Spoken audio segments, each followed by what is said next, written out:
Bonjour, depuis les JNI et dans le cadre de la préparation des États généraux de l'infectiologie, je suis sur le stand du syndicat national des médecins infectiologues avec Pascal Longuet.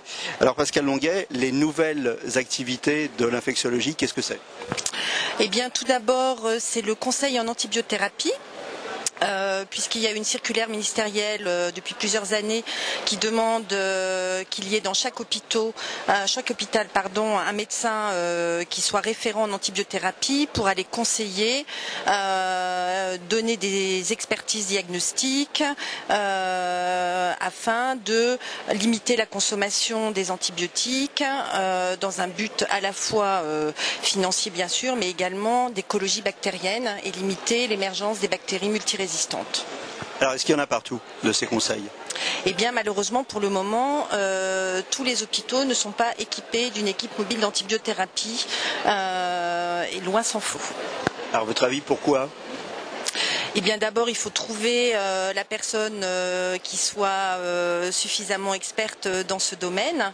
Et puis, peut-être que d'un point de vue financier, les directions n'ont pas toujours envie de financer un poste comme ça, parce que c'est quand même un travail à temps plein. Et souvent, ils demandent à des médecins qui font partie de certains services d'aller dans les services comme ça de temps en temps, mais je pense que ça n'est pas suffisant. Donc si j'ai bien compris, il y a un problème à la fois de reconnaissance de la spécialité, où on va trouver un infectiologue pour s'occuper de ça, et puis il y a un deuxième problème qui est un problème de valorisation budgétaire. Un infectiologue, est-ce que ça nous fait gagner de l'argent ou est-ce que ça nous coûte de l'argent, c'est ça? Exactement, tout à fait ça.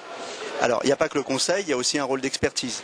Voilà, il y a un rôle d'expertise puisque dans certains services, on nous demande notre avis sur des diagnostics dans le cadre d'infections un peu compliquées comme chez des malades greffés ou dans le cadre par exemple des hépatites. Enfin, il y a besoin d'un certain nombre d'avis d'expertise diagnostiques et thérapeutiques auprès de ces services. Comment vous intervenez là? Qui vous demande d'intervenir concrètement? C'est le chef de service, c'est la pharmacie, c'est le labo?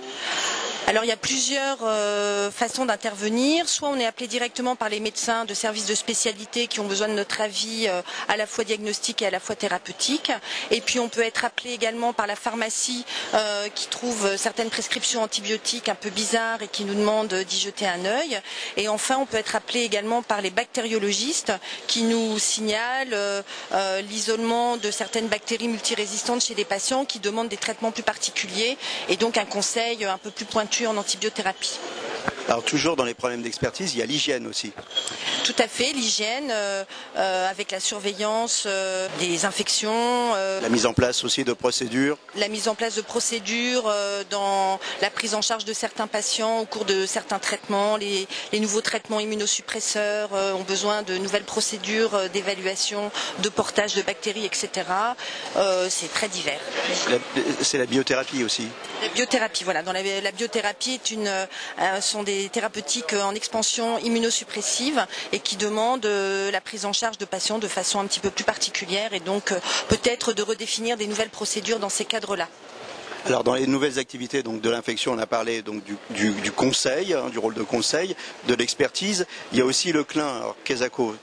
Alors le CLIN, c'est le comité de lutte contre les infections nosocomiales qui se réunit en petits comités une fois par semaine pour la surveillance, je ne sais pas moi, des bactéries dans l'eau, la surveillance des infections du site opératoire, des infections de cathéter dans les réanimations, et puis qui se réunit au moins tous les 3 mois sur des thèmes plus particuliers avec des rendus d'évaluation de procédures ou de surveillance d'infection et pour déterminer s'il y a besoin de faire autrement dans l'hôpital pour la lutte contre les infections nosocomiales.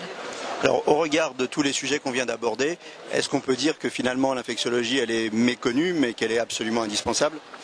L'infectiologie est absolument indispensable parce que beaucoup de personnes pensent que c'est facile de prescrire des antibiotiques et en fait quand on s'y penche un petit peu de plus près ça peut être assez compliqué.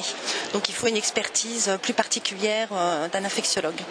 Pascal Longuet, merci. Et donc, pour mieux comprendre le rôle et les enjeux liés à l'infectiologie, rendez-vous donc aux premiers États généraux de l'infectiologie le 14 janvier à Paris. Merci. Merci.